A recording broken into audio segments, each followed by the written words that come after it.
होगी एंड दोनों टेस्ट में सब लोगों ने एक्सलेंट बहुत अच्छे से स्कोर किया है, जो वर्कशीट सॉल्व करने के बाद टेस्ट दे रहे थे उनका। ठीक है, सो अब तक हमने क्या क्या देखा है कि बेसिकली हमने डिस्कशन स्टार्ट किया था कि मोशन मतलब क्या होता है। मोशन मतलब सिंपल क्या है, change in position of the object और body with respect to space and time.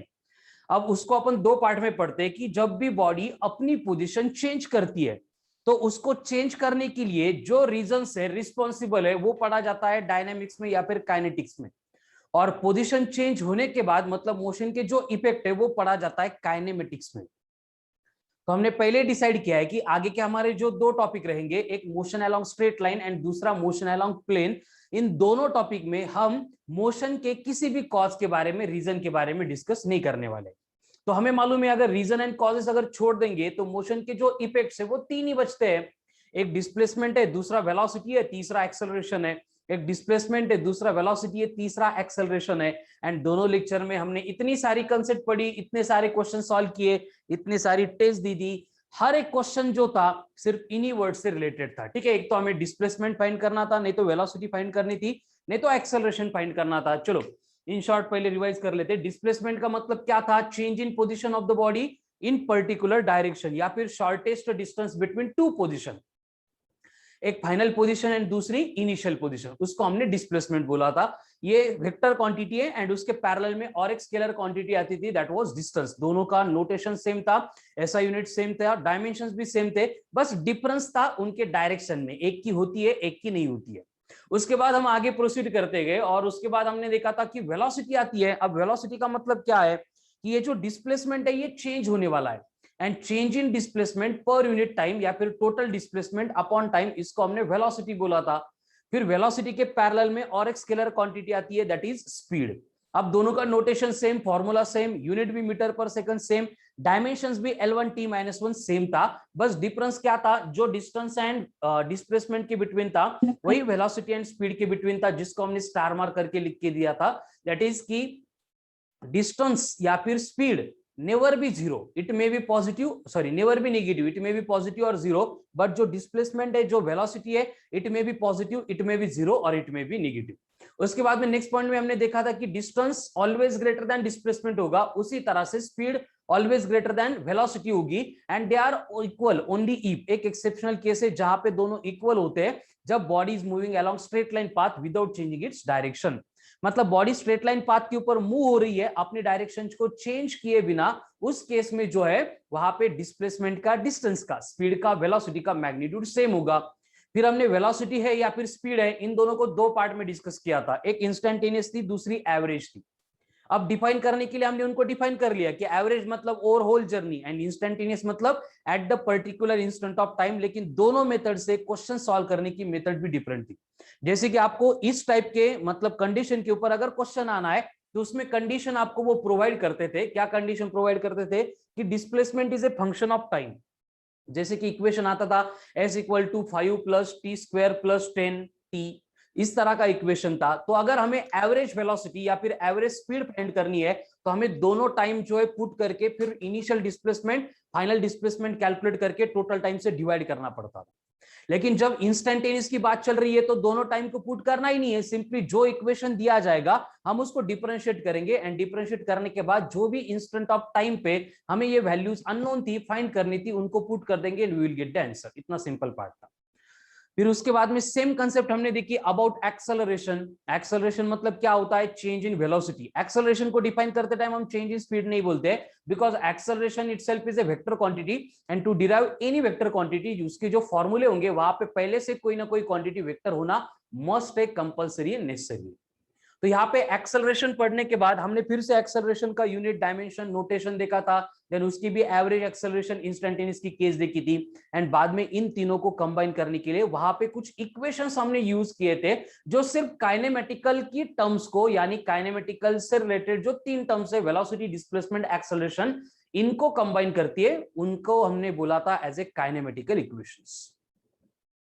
और एक काइनेमेटिकल इक्वेशंस कितने थे, बेसिक 3 है, लेकिन हम उसको 5 के फॉर्म में इंट्रोड्यूस करते हैं। फिफ्थ वन कुछ ज्यादा खास काम का नहीं था, लेकिन फिर भी हम उसको इंट्रोड्यूस करते थे। फर्स्ट वन कौन सा था, v = u + at। Second one v² = u² + 2as। Third one s equals to ut plus half of at square. Then nth second में अगर आपको डिस्प्लेसमेंट पूछा जाता है तो उसके लिए कंडीशन थी sn equals to u plus a/2 in bracket 2n minus 1। And उसके बाद में लास्ट वाला इक्वेशन है कि दो स्पीड दिए, अगर वो चेंज हो रही है एंड टाइम इंटरवल भी आपको दिया है, तो displacement is given by u plus v upon 2 into T. इस तरह के काइनेमेटिकल इक्वेशंस एंड उनके ऊपर के क्वेश्चंस को हमने इंट्रोड्यूस किया था। फिर उसके बाद में सेम कंसेप्ट, अब तक जो डिस्कशन था वो रोड पे था, हॉरिजॉन्टल सरफेस पे था। वही अगर हम देखेंगे कि फॉर एग्जांपल कोई बॉडी वर्टिकली मूव कर रही है, तो उसको वर्टिकली मूव होते टाइम हर बार वो इन्फ्लुएंस बाय होती है एक्सेलरेशन ड्यू टू ग्रेविटी की वजह से। तो एक्सेलरेशन ड्यू टू ग्रेविटी के वजह से कोई बॉडी अगर अपवर्ड या फिर डाउनवर्ड मूव हो रही है तो उसको हम फ्री फॉल बोलते हैं या फिर मोशन अंडर ग्रेविटी बोलते हैं। एंड मोशन अंडर ग्रेविटी को या फिर फ्री फॉल को पढ़ने के लिए हमने सिर्फ एक चेंज किया था, विच वन, कि जो ए था एक्सेलरेशन, इसको जी से रिप्लेस किया था। वो भी जी अगर हम बॉडी को डाउनवर्ड थ्रो कर रहे हैं या फिर ड्रॉप कर रहे हैं तो उसका मतलब प्लस जी होगा, अगर अपवर्ड जा रहा है तो माइनस होगा। क्यों ऐसे? सिंपल लॉजिक है, अगर कोई बॉडी ऊपर से नीचे आ रही है तो उसके एक्सेलरेशन की डायरेक्शन एंड वेलोसिटी की डायरेक्शन सेम होगी, इसलिए वेलोसिटी बढ़ती जाएगी, इसलिए हम एक्सेलरेशन को प्लस लेते हैं। लेकिन अगर बॉडी को हम नीचे से ऊपर थ्रो कर रहे हैं तो उस केस में क्या होगा, वेलोसिटी ऊपर एक्सेलरेशन नीचे, यानी वेलोसिटी वहां पे कम होती है, इसलिए हमने एक्सेलरेशन को माइनस एज्यूम किया था। एंड उससे रिलेटेड जो क्वेश्चंस है वो भी हमने सॉल्व किए थे और डीपीपी भी आई थी। कुछ और टाइप के क्वेश्चन यहाँ पे हमें सॉल्व करने, then will proceed to graphical part. ठीक है, चलो तो मोशन अंडर ग्रेविटी से रिलेटेड डिस्कशन स्टार्ट करते हैं। मोशन अंडर ग्रेविटी, अब ये मोशन अंडर ग्रेविटी को ही अपन फ्री फॉल बोलते हैं। एंड यहाँ पे हमें क्या करना है, सिर्फ एक्सेलरेशन को हर बार एक्सेलरेशन ड्यू टू ग्रेविटी लेना है। एंड ऊपर से नीचे जो है डिस्प्लेसमेंट नहीं होगा, हम उसको हाइट कंसीडर करेंगे, यानी s will be replaced by h, बाकी पूरा पार्ट सेम रहेगा। एंड इस मोशन अंडर ग्रेविटी को स्टडी करते टाइम आपको याद रखना है, किसी बॉडी को अगर हमने ड्रॉप किया, ऐसा वर्ड अगर यूज कर रहे हैं क्वेश्चन में, इसका मतलब क्या होता है Kalpesh, what it means? If body is drop, what it means? Initial velocity is very good. Drop किया मतलब फेंका नहीं है, छोड़ दिया है, मतलब उसको हमने इनिशियल वेलोसिटी कितनी दी थी, 0 दी थी। अब मुझे बोलो, अगर बॉडी ड्रॉप हो रही है तो इसका मतलब बॉडी कहां से ड्रॉप होगी, सरफेस से ड्रॉप होगी या पर्टिकुलर हाइट से?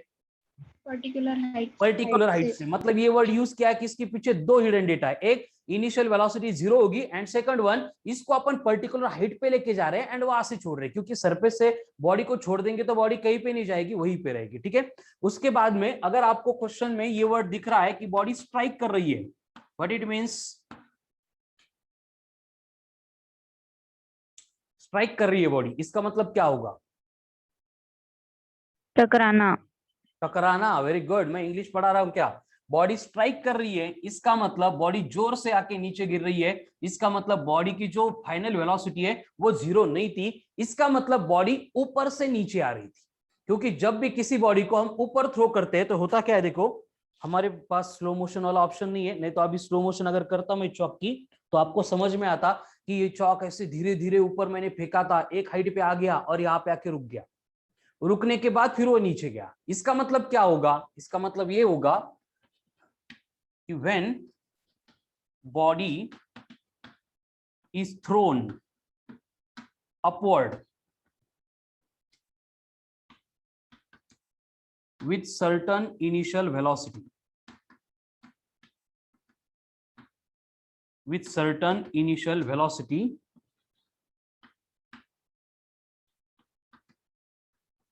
at a particular height,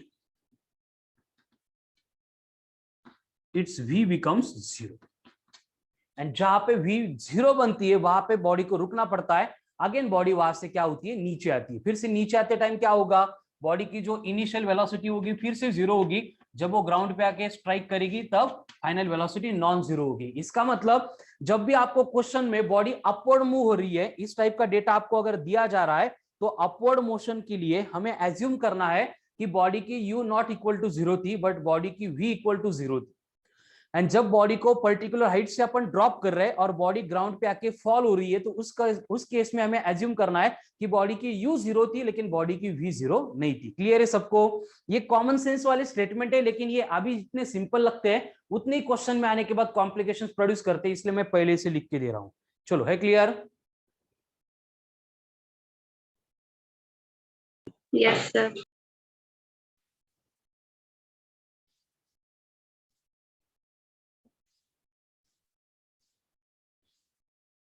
now next आपको एक क्वेश्चन दिया है और क्वेश्चन ऐसा है कि if a body is drop from a tower of height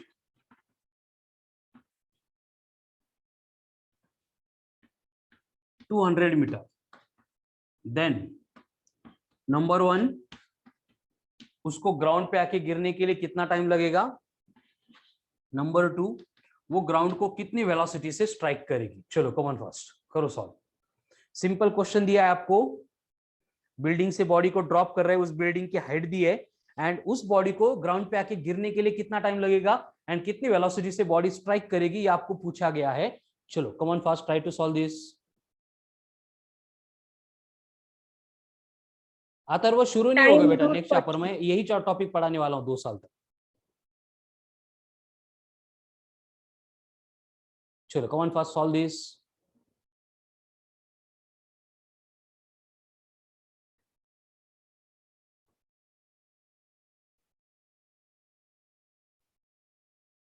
correct है संस्कृति।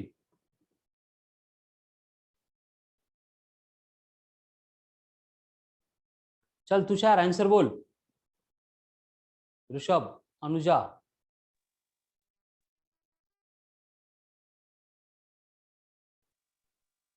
देखो कैसे सॉल्व करते हैं, कंडीशन क्या है, देखो यहाँ पे शॉर्टकट फॉर्मूले में पहले बोल देता हूं आपको कि बॉडी ऊपर से नीचे आ रही है मतलब फ्री फॉल है, तो उस केस में वेलोसिटी फाइंड करने के लिए हम फॉर्मूला यूज करेंगे v² equal to u² plus 2gh। लेकिन बॉडी के इनिशियल वेलोसिटी के बारे में कुछ बोला नहीं है और वहां पे बोला है कि बॉडी को ड्रॉप किया गया था मतलब u 0 था, तो ऐसे केस में फाइनल वेलोसिटी कैलकुलेट करने के लिए हमें ये नया फॉर्मूला मिलता है। लेकिन आप इसको लर्न नहीं करेंगे, हो गया तो ठीक है, अदरवाइज फॉर्मूले के नंबर मत बढ़ाओ, वहां पे टाइम पे उसको डिराइव करते जाओ, ठीक है। तो v equals to root of 2gh, यानी मुझे वेलोसिटी कैलकुलेट करने के लिए क्या करना है, सिर्फ स्क्वायर रूट ऑफ 2 इंटू जी कितना है 10, h कितना है 200 मीटर। अब इसको हमें स्क्वायर रूट में लिखना है, तो ये 2 इंटू 2 बनेगा 4, 4 पे कितने जीरो है, 3 जीरो है, तो नहीं चलेगा रूट में, ये नहीं चलेगा क्योंकि रूट में 10 की पावर क्या चाहिए हमें, इवन चाहिए। तो मैं इसको क्या करता हूँ, 20√10, हाँ 20√10। वेरी गुड, मैं इसको लिख दूंगा 40 इंटू 10 की पावर 2, और 40 इंटू 10 की पावर 2 है तो 40 का रूट आएगा अप्रोक्सीमेटली 6.4 इंटू 10, मतलब अप्रोक्सीमेटली वो 64 मीटर पर सेकंड इतनी स्पीड से ग्राउंड को स्ट्राइक करेगा, ठीक है। अप्रोक्सीमेटली वो 64 मीटर पर सेकंड इतनी स्पीड से ग्राउंड को स्ट्राइक करेगा। उसी तरह से जब मुझे टाइम निकालना है तो टाइम निकालने के लिए मैं इक्वेशन यूज करूंगा h equals to ut plus half of gt का स्क्वायर। अगेन सेम सिचुएशन है कि u अगर 0 है तो h इक्वल्स टू बनेगा 1/2 इंटू gt का स्क्वायर, यानी कि t मिलेगा मुझे रूट ऑफ 2h/g। अगर किसी बॉडी को पर्टिकुलर हाइट से ड्रॉप करते हैं तो उसके लिए मुझे और एक फॉर्मूला मिल गया, that is t equals to root of 2h/g। जिनको लगता है कि अपन लर्न कर सकते हैं वो लर्न करो, अदरवाइज टाइम पे डिराइव करो, कोई इश्यू नहीं, ठीक है। जो सिंपल लगता है आपको उसको फॉलो करो।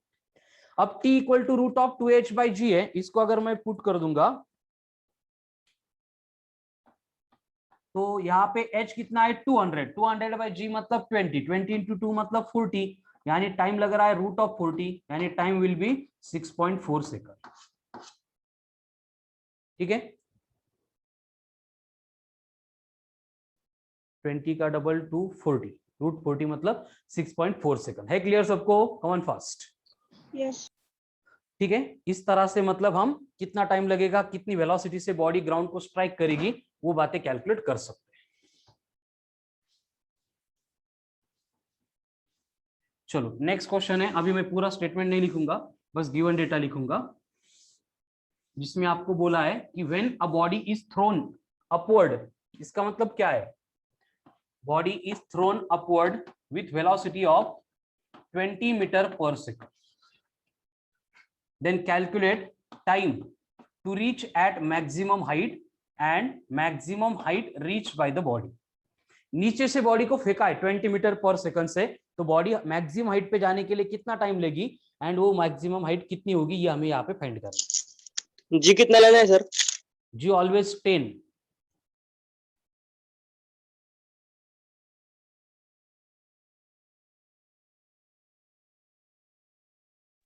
height 20 sir. Height 20 meter. Very good. And time Time 2 seconds. 2 second. ठीक है. चलो क्या करना है, हमें पहले इनिशियल वेलोसिटी दी है और हमें क्या करना है, वहां पे टाइम निकालना है. तो मैं जाऊंगा v equal to u minus g t को. y माइनस, because it's a upward motion. Particular top most height पे जा रही है मतलब v जीरो बनेगी. u कितनी है 20 माइनस बनेगा 10t, यानी टाइम आ गया 2 सेकंड. 2 सेकंड तक वो बॉडी अपवर्ड डायरेक्शन में मूव होगी. एंड इस 2 सेकंड में वो कितना हाइट कवर कर रही है, दोनों फॉर्मूले से जाओ, दोनों से आपको आंसर मिलेंगे. V square equal to u square minus 2gh से करेंगे तो क्या होगा, 0 इक्वल्स टू 400 माइनस 20h, यानी h इक्वल्स टू आ गया 20 मीटर. ठीक है, करेक्ट है सबके आंसर्स? Yes. ठीक है, वेरी गुड. मतलब जो हॉरिजॉन्टल मोशन स्टडी करते टाइम हम करते थे, वही यहाँ पे क्या करना है, मोशन अंडर ग्रेविटी के लिए भी अप्लाई करना है. ठीक है, अभी ऐसे बहुत सारे बेसिक सिंपल क्वेश्चन जो वर्कशीट में भी थे और हमने सॉल्व भी किए, उसके अपने टेस्ट भी दिए, तो इसमें ज्यादा टाइम पास नहीं करेंगे. चलो जो इंपॉर्टेंट टाइप के क्वेश्चन है उनको कर लेते हैं. आपको बोला गया है कि if a body covers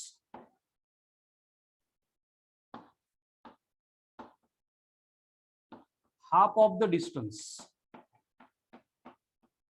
during last second of its journey,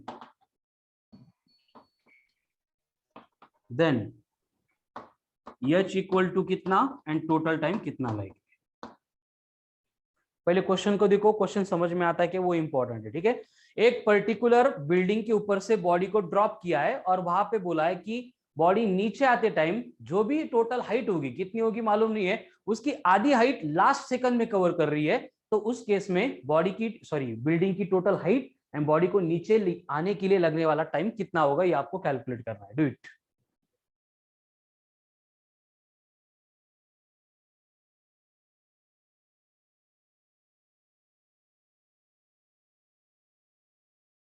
कर सकते हैं भाई, जिनको आता है सॉल्व करो, जिनको नहीं आता है बोर्ड पे ध्यान दो. सबसे पहले जो क्वेश्चन में कीवर्ड है उसको हमें लिखना पड़ेगा.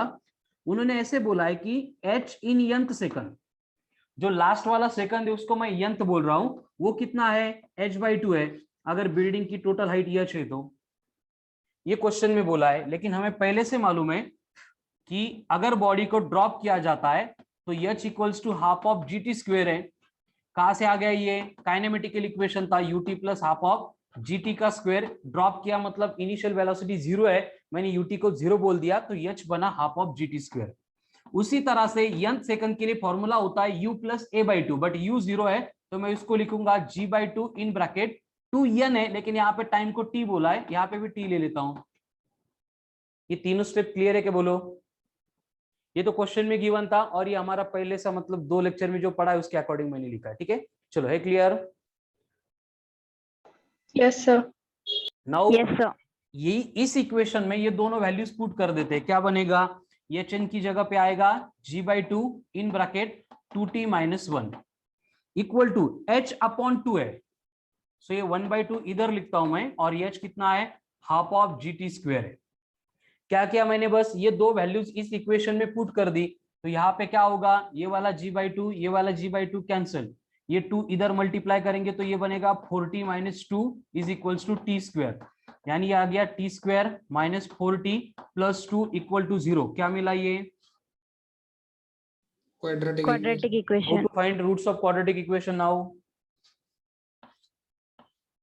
Alpha equals to minus पहले b d निकालेंगे. plus or minus root of b square minus 4ac upon 2a. b कितना है 4, माइनस ऑफ माइनस 4 मतलब प्लस 4, प्लस और माइनस रूट में b स्क्वायर मतलब 16 माइनस 8 मतलब कितना आ रहा है 8 डिवाइडेड बाय 2. अब यहाँ पे अगर मैं माइनस लूंगा तो क्या होगा, √8 मतलब 2.8 होता है, तो ये बनेगा 4 प्लस और माइनस 2.8 डिवाइड बाय 2.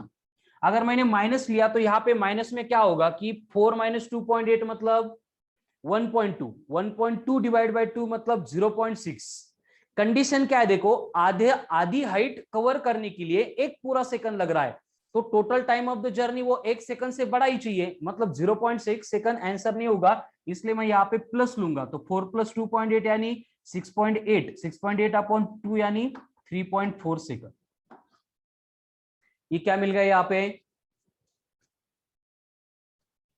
क्या ये 3.4?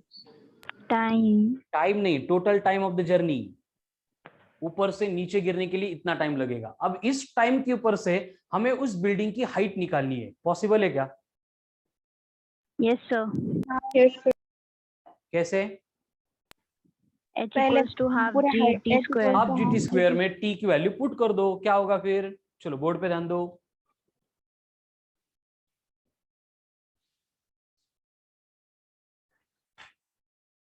यहाँ पे h equals to 1/2 into g as it is है। टी का स्क्वायर मतलब 34 का स्क्वायर, कितना होगा? 6511 11.56। तो ये बनेगा 11.56। जी मतलब कितना है 10, तो h बनेगा 115.6 का हाफ। 57.5 के आसपास। हाँ सर, नहीं सर करेक्ट है। ओके ठीक है, तो ये बन गई total height of the tower. Clear है सबको?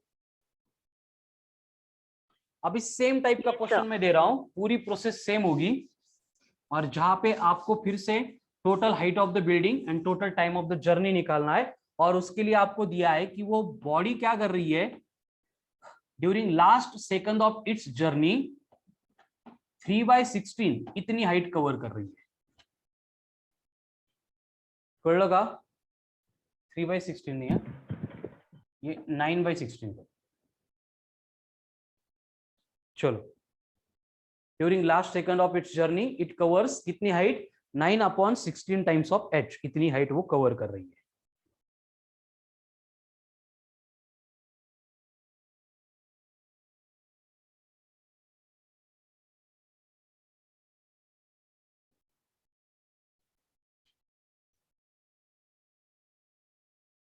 पूरी प्रोसेस सेम है। चलो एवरीवन हैव टू ट्राय। आलं तर आलं रॉंग, बट चुकीचे कोणते आन्सर सांगा।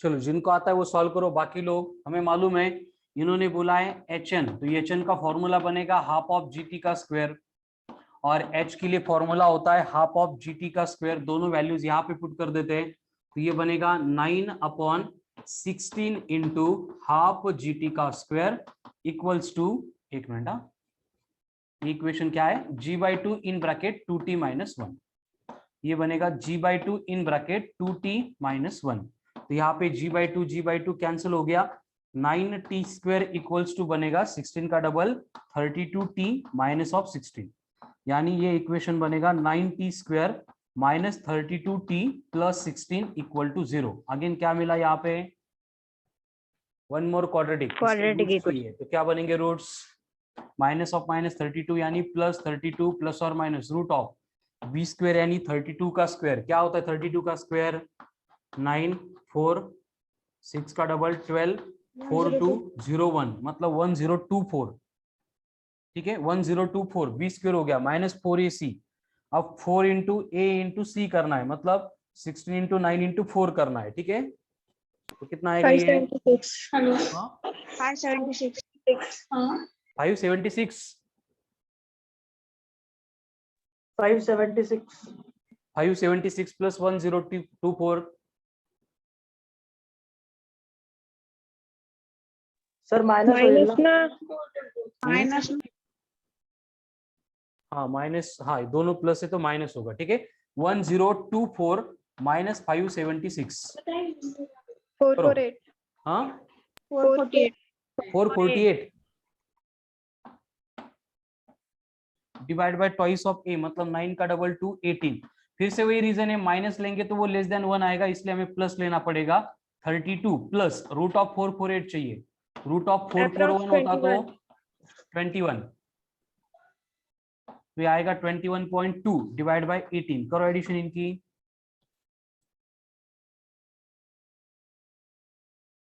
32 प्लस 21 53.2 53.2 मतलब 54 बाय 18 मतलब अप्रोक्सीमेटली 3 सेकंड। Yes, sir. 3 से थोड़ा सा कम आएगा, लेकिन approximately we can take it as 3। अगर टाइम 3 लग रहा है तो टोटल हाइट कितनी होगी बिल्डिंग की? 3 का स्क्वायर 9, 9 इंटू 5 45 मीटर। ठीक है। Yes sir. अब ये हो गई मोशन अंडर ग्रेविटी, जिसमें हम पर्टिकुलर हाइट से एक बॉडी को ड्रॉप करते हैं, तो उसमें वेरियस टाइप से इस तरह से घुमा फिरा के क्वेश्चंस पूछ सकते हैं। ठीक है।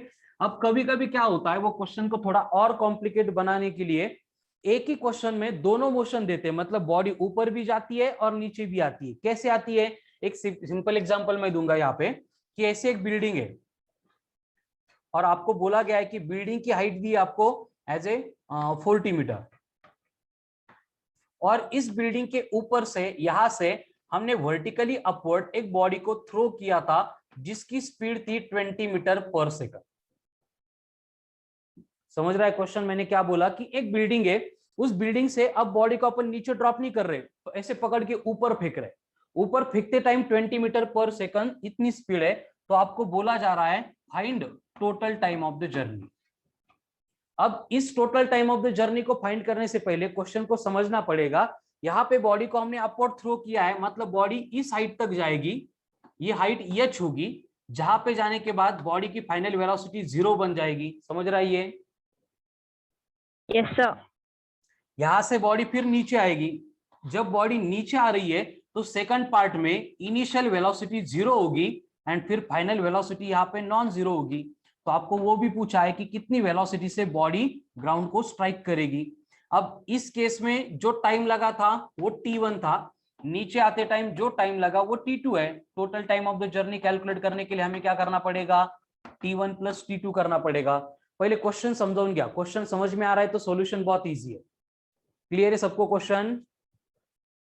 Yes sir. बॉडी को फेंका ऊपर था लेकिन बॉडी नीचे आ रही है। अभी सेम टाइप का क्वेश्चन जो है वो आपको डिफरेंट एप्लीकेशन में देंगे। कैसे देंगे? कि फॉर एग्जांपल एक हॉट एयर बलून होगा, हॉट एयर बलून है ना, उसमें हमने एक क्या क्या, हम बैठ गए और हमारे साथ एक बैग थी, बैग में क्या थे? कुछ स्टोन थे, रॉक थे, दगड़ थे, और वो बलून ऊपर जा रहा है पर्टिकुलर स्पीड से, और हमने क्या किया? उस बलून में से एक स्टोन बाहर ढकेल दिया, फेंका नहीं है, ढकेल दिया।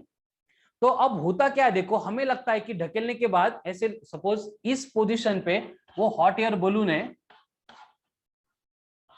ऐसा है ना, और वो ऊपर जा रहा है, और यहां से हमने क्या किया? ये स्टोन को रख दिया, तो हम मतलब ऐसे ढकेल दिया बाहर। हमें लगता है ये यहां से डायरेक्ट जाके ग्राउंड पे गिरेगा, लेकिन ऐसे नहीं होगा। एक्चुअल में ये पैराशूट नहीं था, हॉट एयर बलून की जो वर्टिकली अपवर्ड डायरेक्शन में स्पीड होगी, बिकॉज ऑफ इनर्शिया स्टोन की स्पीड भी इसी के जैसी होगी, और by virtue of that speed ये तो चला जाएगा, लेकिन स्टोन भी कुछ डिस्टेंस तक ऊपर जाएगा एंड ऊपर जाके फिर ही नीचे गिरेगा। ये प्रैक्टिकल केस होती है। समझ में आ रहा है ना? लेकिन हम इसको क्यों ऑब्जर्व नहीं कर सकते, क्यों देख नहीं सकते? क्योंकि हम इसकी मोशन को रिलेट कर रहे हैं ये हॉट एयर बलून के साथ में, लेकिन प्रैक्टिकली ऐसे होता है। तो फिर से हमें सेम सिचुएशन वहां पे अप्लाई करके वो क्वेश्चन सॉल्व करना है। ठीक है, क्लियर है सबको? अब ये क्वेश्चन सॉल्व करने के एक्चुअल दो मेथड है। पहली मेथड थोड़ी सी टाइम कंज्यूम करती है लेकिन एकदम सिंपल है। सेकंड मेथड जल्दी आंसर आता है लेकिन थोड़े से कॉम्प्लिकेटेड है, इसलिए हम फर्स्ट के ऊपर फोकस करेंगे। ठीक है, चलो आकाश, एक्सेलेंट, वेरी गुड, आकाश का आंसर भी आ गया। हमें क्या करना है? बस इस मोशन को जो है ना, पहले जैसे सॉल्व करते थे वैसे दो पार्ट में इसको सॉल्व करना है। ठीक है, तो मैं पहले पार्ट को स्टार्ट करूंगा, पार्ट फर्स्ट। अब पार्ट फर्स्ट में क्या हो रहा है देखो, बॉडी जा रही है वर्टिकली अपवर्ड। अगर ये अपवर्ड जाती है इसका मतलब एक्सेलरेशन हमें -g लेना पड़ता है। यहाँ पे आपको u दिया है 20, बॉडी ऊपर जाके रुकने वाली है, मतलब फाइनल वेलोसिटी हो गई 0 मीटर पर सेकंड, और यहाँ पे मुझे h भी निकालना है एंड टाइम t1 भी निकालना है। सिंपल, हमारे पास सिर्फ काइनेमेटिकल इक्वेशन है ऐसे क्वेश्चन सॉल्व करने के लिए। तो मैं पहले क्या करूंगा, ये v is equals to u minus g t, यहां से टाइम निकालूंगा। v तो 0 है, तो ये इक्वेशन क्या बनेगा, u equal to g t, यानी t बनेगा u बाई जी। u कितनी है 20, 20/10 यानी टाइम मिल गया 2 सेकंड। कौन सा टाइम है ये, t1 वाला। t1 वाला मतलब कौन सा, यहां से मैक्सिमम हाइट तक जाने के लिए लगने वाला टाइम। उसी तरह से मैं h निकालूंगा by using kinematical equation v square equal to u square minus 2gh। Again यहाँ पे v 0 होने वाली है, इसका मतलब h बनेगा u square upon 2g। u square बनेगा 400, 2g मतलब बनेगा 20, 20/2 मतलब 40/2 मतलब ये बना 20 मीटर। क्लियर है यहाँ तक सबको? Yes sir. ये पार्ट फर्स्ट था। अभी पार्ट फर्स्ट की जो इंफॉर्मेशन हमें समझ में आ गई उसको हम अप्लाई करेंगे एंड पार्ट सेकंड में इसको सॉल्व करेंगे। यानी पार्ट सेकंड में हमें सॉल्व करने के लिए कंडीशन ये है कि जितनी हाइट से बॉडी ग्राउंड पे गिरने वाली है वो कितनी हो गई, ये आ गया 20 एंड ये पहले से 40, 40 प्लस 20 मतलब ये बन गया 60 मीटर। 60। यहाँ पे u 0 है, यानी मुझे टाइम निकालने के लिए पहले न्यूमेरिकल में जो फॉर्मूला मिला था रूट ऑफ 2h बाई जी, इसको अप्लाई करूंगा तो t बन गया 2 root of 2h by g. h कितना है 60, 60 का डबल 120 अपॉन 10 मतलब 12, रूट ऑफ 12 मतलब अप्रोक्सीमेटली 3.4 सेकंड।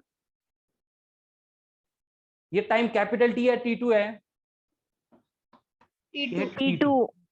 तो टोटल टाइम कैलकुलेट करने के लिए मैं t1 एंड t2 को ऐड करूंगा। t1 कितना है 2, 2 प्लस 3.4 मतलब 5.4 सेकंड।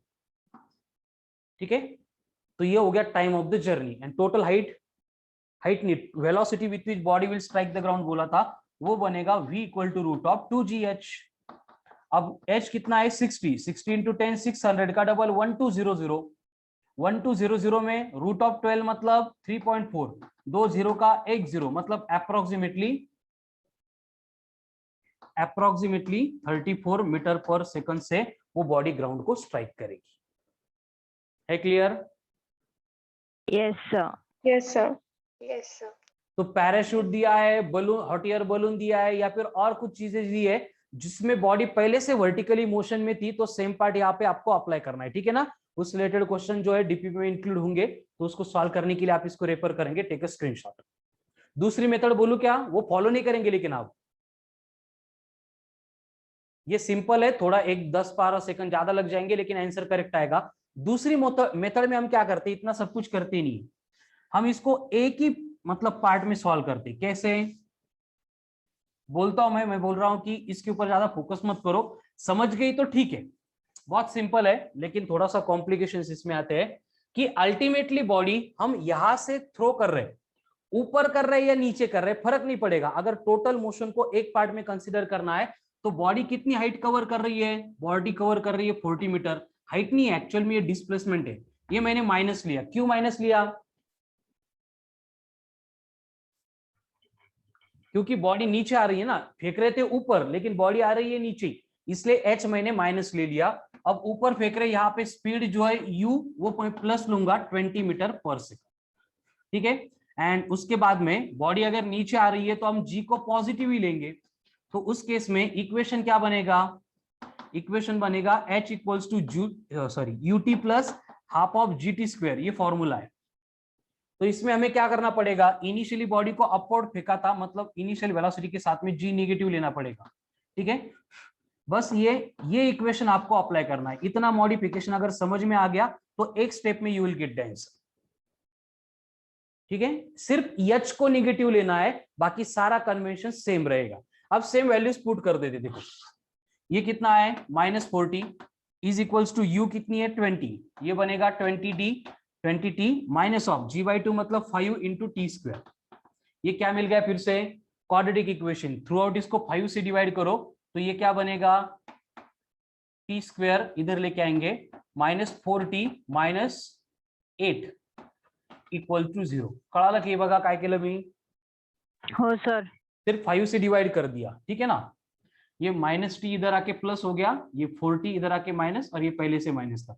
अब रूट निकालो इसके, क्या हो गया रूट 4 प्लस और minus root of b square मतलब 16, 16 प्लस 32 मतलब 48, रूट ऑफ 48 मतलब ये आएगा 7 डिवाइड बाई 2, माइनस तो लेंगे नहीं प्लस लेंगे, 7 प्लस 4 11, 11 अपॉन 2, 11 अपॉन 2 5.3 5.3, 5.4, 5.5 सेकंड। पहले कितने आया था आंसर टाइम का, टोटल टाइम का? 5.4 आया था। मतलब वहां पे भी अप्रोक्सीमेशन थे, यहाँ पे भी अप्रोक्सीमेशन है, एग्जैक्ट लेंगे तो सेम आ गया। समझ रहा है? एक स्टेप में आंसर आ गया टाइम का। अब टाइम आ गया, एच चाहिए। एच तो कैसे निकालेंगे? एच तो ही है, हमें वेलोसिटी चाहिए बस। ठीक है, फाइनल वेलोसिटी। उसको भी कैसे निकालेंगे? v square equal to u square minus 2gh करके। बस यहाँ पे h जो है हमें ऊपर का निकालना पड़ता है बाय सेम मेथड। अदरवाइज सिर्फ टाइम पूछा गया है तो यहाँ पे एक स्टेप में ये आंसर आ जाता है। लेकिन ये प्लस लेना माइनस लेना अभी तो समझ जाता है, बाद में क्वेश्चन सॉल्व करते टाइम ये कंफ्यूज करता है, इसलिए मैंने बोला इसको फॉलो ही मत करो।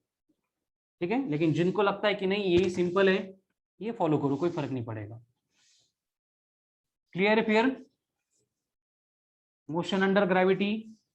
yes sir yes sir चलो, तो इसके बाद में जो है कुछ वो डिफरेंशिएशन इंटीग्रेशन वाले प्रॉब्लम ले लेते हैं, क्योंकि हमें while solving graphical question again उनका ही यूज करना है। ठीक है, देखो कंडीशन क्या होती है कि हमने अब तक देखा है कि अगर डिस्प्लेसमेंट लिया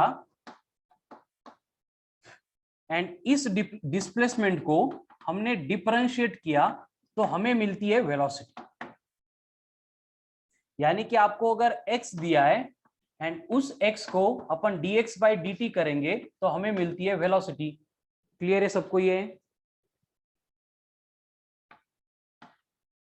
yes sir उसी तरह से हमें अगर वेलोसिटी दी है एंड हम वेलोसिटी को डिफरेंशिएट कर रहे हैं तो हमें मिलता है एक्सेलरेशन। acceleration मतलब v अगर दी जाती है, v को अपन डिफरेंशिएट करेंगे यानी dx बाई dt लेंगे तो हमें क्या मिलेगा? a मिलेगा।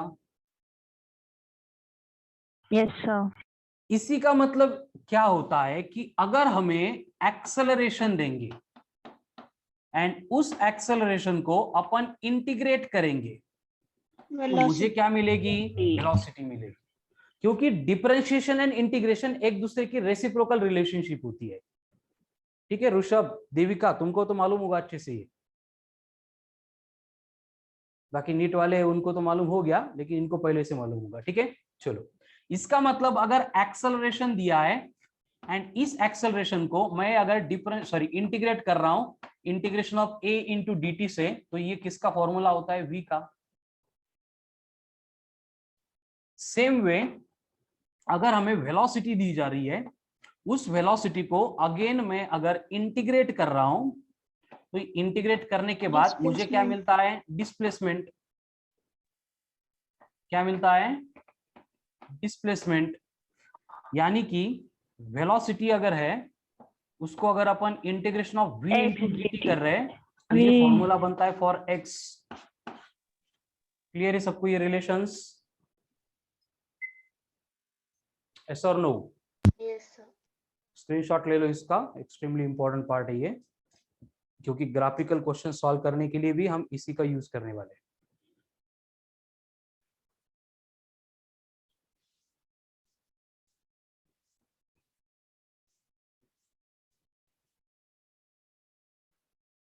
चलो, तो आपको इसके ऊपर कुछ क्वेश्चन करते हैं। क्वेश्चन दिया है कि displacement is a function of time 20t square plus 5t plus 10।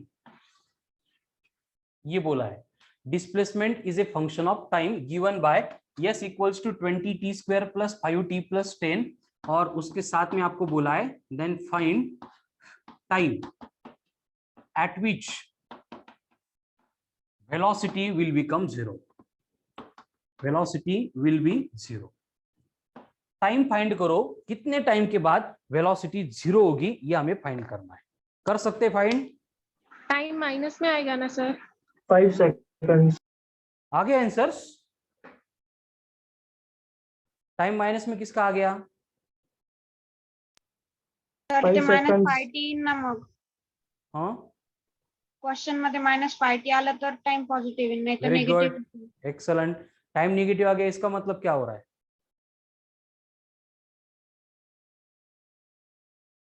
ऐसा कोई भी टाइम डिफाइन नहीं होगा जिसके लिए वेलोसिटी जीरो होगी। इसका मतलब velocity never will be zero. ठीक है, चलो, इस तरह का अगर आपको क्वेश्चन आ गया है कि टाइम इंटरवल जहां पे वेलोसिटी जीरो होगी, तो हमें क्या करना है, देखो सबसे पहले मुझे वेलोसिटी के लिए ये फॉर्मूला मॉडिफाई करना पड़ेगा। कैसे करेंगे? ये डिस्प्लेसमेंट को डिफरेंशिएट करके। अब डिफरेंशिएशन में सीधा रूल है, पावर से मल्टीप्लाई करो, पावर में से कम कर दो, तो ये बनेगा 40t प्लस 5। 10 तो कांस्टेंट है, उसका डेरिवेटिव 0। और जब भी मुझे टाइम फाइंड करना है तो मैं क्या करूंगा, वेलोसिटी को 0 पुट करूंगा। तो I will get equation as 40t plus 5 is equals to 0, यानी t इज इक्वल्स टू -5/40, यानी t is equals to -1/8 second. ये आंसर तो आ गया, लेकिन टाइम नेगेटिव में आ रहा है, इसका मतलब क्या होगा? Velocity never will be zero. Very good, velocity never become zero. Velocity कभी जीरो नहीं होगी। क्यों नहीं जीरो होगी? उसका रीजन क्या होगा? उसका रीजन ये होगा कि अगर मैं यहाँ पे एक्सेलरेशन फाइंड करता जाऊंगा तो एक्सेलरेशन क्या बनेगा, dv/dt, और dv/dt करके एक्सेलरेशन कितना बनेगा, 40 बनेगा। समझ में आ रहा है? Yes sir. मतलब एक्सेलरेशन अगर वहां पे कांस्टेंट है तो उस बॉडी की वेलोसिटी बढ़ती जाएगी, बढ़ती जाएगी, बढ़ती जाएगी। क्लियर? लेकिन सेम इक्वेशन में अगर मैं एक थोड़ा सा चेंज कर दूं कि displacement is a function of time, पूरा पार्ट सेम है, क्वेश्चन सेम है। Now find the time interval eight which velocity will become 0।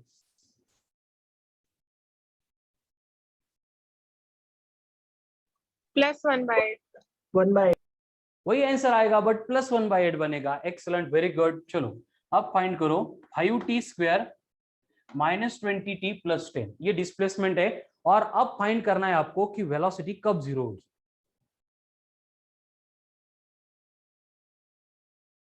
1/2. नहीं, 2 seconds. 2 seconds. Very good. क्या होगा?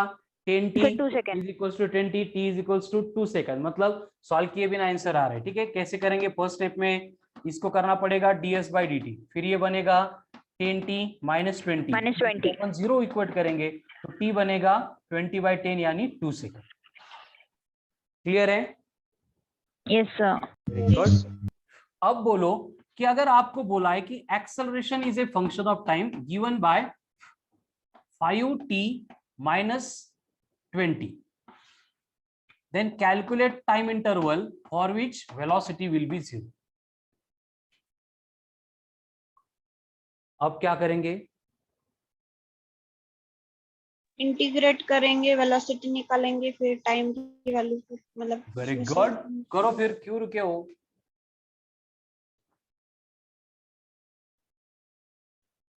8 सेकंड। 8 second, very good. चलो बाकी लोग भी ट्राई करो, come on fast. 8 seconds. 10 second. 8 seconds. 8 second, very good. सबसे पहले हमें वेलोसिटी चाहिए, तो एक्सेलरेशन के ऊपर से वेलोसिटी चाहिए, तो मुझे क्या करना पड़ता है? इसको इंटीग्रेट करना पड़ता है। इंटीग्रेशन का रूल क्या है? जैसे डेरिवेटिव में हम पहले पावर से मल्टीप्लाई करते थे, फिर पावर में से 1 सब्ट्रैक्ट करते थे, यहाँ पे उल्टा करना है। मतलब t⁻n का इंटीग्रेशन ले रहे हैं तो हमें क्या करना है? पहले पावर में 1 ऐड करना है, बाद में उसी से डिवाइड करना है। यानी कि ये इंटीग्रेशन बनेगा, वेलोसिटी कितना बनेगा? 5/2t² -20 × t। ये वेलोसिटी है जो हमें 0 के साथ इक्वेट करनी पड़ेगी, क्योंकि वो 0 बन रही है। यानी कि ये बनेगा 5/2 times of t² is equals to 20 × t। एक t कैंसल, तो 5t is equals to 40 and t is equals to 40/5। मतलब आंसर आ गया 8 सेकंड। करेक्ट दोनों के भी आंसर। बाकी लोगों को क्लियर है ये? Yes sir. ठीक है, तो ये हो गया एकदम सिंपल पार्ट। अब ग्राफिकल क्वेश्चन में जो है, इसी को तो अपन अप्लाई करेंगे, वहां पे कुछ नया थोड़ी पढ़ते हम। ग्राफिकल क्वेश्चन में क्या है कि बेसिकली सिंपल आपको ग्राफ्स दिए जाते हैं। अब ग्राफिकल क्वेश्चन में कुछ अलग नहीं है, यही बातें है। देखो बस हमें क्या करना है, यहाँ पे संस्कृति रूटेड कुटना लगवा था, सिर्फ 8। हाँ ध्यान से सुनो, अभी मैं ग्राफिकल पार्ट जो है वो इंट्रोड्यूस करने जा रहा हूं। ग्राफिकल क्वेश्चन सॉल्व करते टाइम हम कुछ भी कोई भी नई कंसेप्ट नहीं पढ़ने वाले, जो पहले है बस उसको ग्राफिकली रिप्रेजेंट किया जाएगा और उसको अपन एनालिसिस करके सिंप्लीफाई करने वाले। ठीक है, एकदम सिंपल बात होती। देखो ग्राफ आपको मालूम है कैसे ड्रॉ किया जाता है। ग्राफ ड्रॉ करने के लिए हम क्या करते हैं, यहाँ पे 2 डायमेंशनल ज्योमेट्री का यूज करते हैं, जिसमें एक एक्स एक्सिस होता है, दूसरा वाई एक्सिस होता है, एंड दोनों जहां पे इंटरसेक्ट करते हैं वहां पे ओरिजिन होता है। तो बेसिकली क्या है कि यहाँ पे जो भी आपको ग्राफ दिया जाएगा, फिर वो डिस्प्लेसमेंट वर्सेस टाइम हो सकता है, फिर वो वेलोसिटी वर्सेस टाइम हो सकता है, फिर वो एक्सेलरेशन वर्सेस टाइम हो सकता है। ये 3 टाइप के ग्राफ हमें यहाँ पे दिए जाएंगे। तो इससे पहले मैंने जो आपको लिख के दिया था डेरिवेटिव एंड इंटीग्रेशन, वही बातें यहाँ पे एप्लीकेबल होगी। अब आगे का पार्ट ध्यान से सुनो, आगे के 5-7 मिनट एकदम इंपॉर्टेंट है ग्राफिकल क्वेश्चन सॉल्व करने के लिए। अगर मुझे एक्सेलरेशन वर्सेस टाइम ग्राफ दिया है, एंड इस ग्राफ का अगर मैं area under the curve calculate करता हूं। अब एरिया कैलकुलेट करना मतलब क्या करना, इंटीग्रेट करना, जमा कर रहे हैं ना, ऐड कर रहे हैं, मतलब एरिया कैलकुलेट कर रहे हैं। तो एक्सेलरेशन वर्सेस टाइम ग्राफ का अगर हम एरिया कैलकुलेट करेंगे तो हमें मिलती है वेलोसिटी। उसी तरह से वेलोसिटी वर्सेस टाइम ग्राफ अगर दिया है एंड मैं अगर उसका एरिया कैलकुलेट कर रहा हूं, मतलब उसको इंटीग्रेट कर रहा हूं, तो मुझे क्या मिलेगा, डिस्प्लेसमेंट मिलेगा। समझ रहे कि यस सर। उसी तरह से अगर मुझे डिस्प्लेसमेंट वर्सेस टाइम ग्राफ दिया है एंड इसका अगर मैं स्लोप लूंगा, अब स्लोप लेना मतलब क्या करना, dx by dt करना, मतलब डिफरेंशिएट करना। तो डिस्प्लेसमेंट को विथ रिस्पेक्ट टू टाइम अगर मैंने डिफरेंशिएट कर लिया तो मुझे क्या मिलेगी, वेलोसिटी। उसी तरह से अगर वेलोसिटी वर्सेस टाइम ग्राफ है, अगर उसका भी हमने स्लोप लिया तो हमें वहां पे मिलेगा एक्सेलरेशन। क्लियर है? यस। ये 4 पॉइंट अगर समझ में आ गए तो ग्राफिकल क्वेश्चन सॉल्व करते टाइम आपको कुछ भी मतलब प्रॉब्लम नहीं होगा, एकदम सिंपल रहेंगे। ठीक है, कैसे, देखो बोर्ड पे।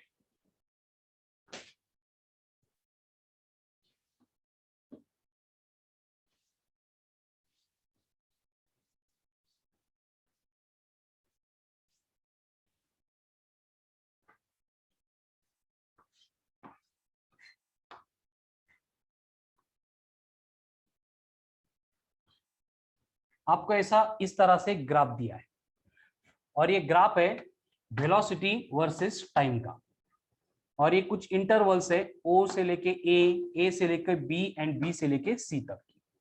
अब ये ओ से लेके ए मतलब ये 2 सेकंड है, ये बी मतलब अगेन ये 2 सेकंड है, मतलब ये टोटल 4 बनेंगे, एंड यहाँ पे ये 6 सेकंड है। समझ रहा है ग्राफ? एंड यहाँ पे जो वेलोसिटी है वो 10 मीटर पर सेकंड है। ग्राफ कौन सा है, वेलोसिटी वर्सेस टाइम का ग्राफ है।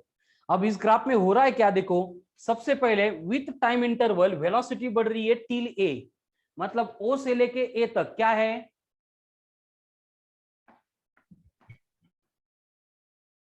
क्या है,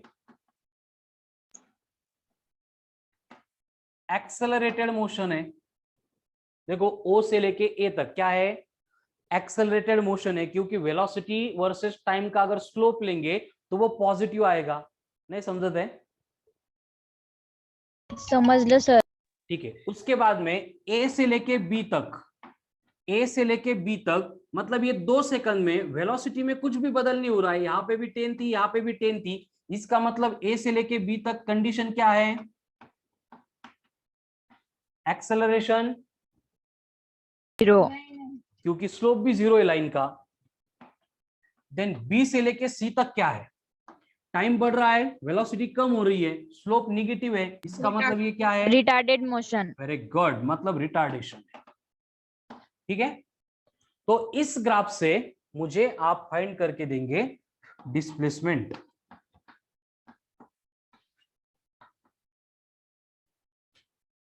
अभी लिखा था मैंने कि अगर वेलोसिटी वर्सेस टाइम ग्राफ दिया जाता है तो उसके ऊपर से हम डिस्प्लेसमेंट कैसे निकालेंगे, कैसे निकालेंगे,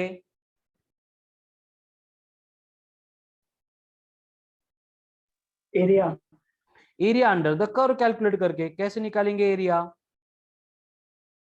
एरिया कैलकुलेट करने के यहाँ पे दो मेथड्स है। एक तो डायग्राम में ट्रापेजियम है, ट्रापेजियम कंसीडर करो इसको, नहीं तो इसको तीन पार्ट में डिवाइड करो, ये फर्स्ट, ये सेकंड, ये थर्ड। ट्रापेजियम का एरिया क्या होता है? ट्रापेजियम का half into summation of parallel sides into height. Into height. अब ये 1/2 as it is. Parallel side कौन कौन है यहाँ पे? ABOC. AB AB एंड OC बराबर। अब इनकी सम करनी है। AB कितना है? 4 + 2 मतलब 4 - 2 ना? 4 - 2 यानी 2 है। एंड OC कितना है? 6 है। तो 6 + 2 8 इनटू हाइट कितनी है? 40 10। तो 8/2 4 4 × 10 मतलब 40 मीटर इतना 40 डिस्प्लेसमेंट होगा given time. 40 very good very good very good very good very good. ठीक है, 40 मीटर। ये एक मेथड है। दूसरी मेथड से हम क्या कर सकते हैं? पहले अगर ये ट्रापेजियम का एरिया मालूम नहीं तो इसको ट्रायंगल कंसीडर करो। ट्रायंगल का area half into base into height. फिर इसको रेक्टेंगल ले लो, रेक्टेंगल का एरिया लेंथ इंटू ब्रेड। फिर ये तीसरा ट्रायंगल ले लो, तीनों के एरिया की समेशन करेंगे, एडिशन करेंगे, अगेन यू विल गेट क्या? Get Area. Displacement. Very good, हो गया फिर क्लियर? तो आज Yes, के sir. वीडियो में इस तरह के क्वेश्चंस आने वाले हैं, एकदम सिंपल तरीके से उनको सॉल्व करना है। ठीक है, बस अगर हमें एक्सेलरेशन वर्सेस टाइम से वेलोसिटी चाहिए तो एरिया निकालो, बट वेलोसिटी वर्सेस टाइम से एक्सेलरेशन चाहिए तो क्या निकालेंगे? स्लोप निकालेंगे। ठीक है, क्लियर है? तो कुछ क्वेश्चंस जो है मैं आपको इंक्लूड करके देता हूं डीपीपी में। इवनिंग को डीपीपी अगर विद इन टाइम कंप्लीट हो गई, विल कंडक्ट उसका doubt session, and doubt session में मैक्सिमम पार्ट अपन कवर करेंगे। अगर उसको छोड़ के 1D का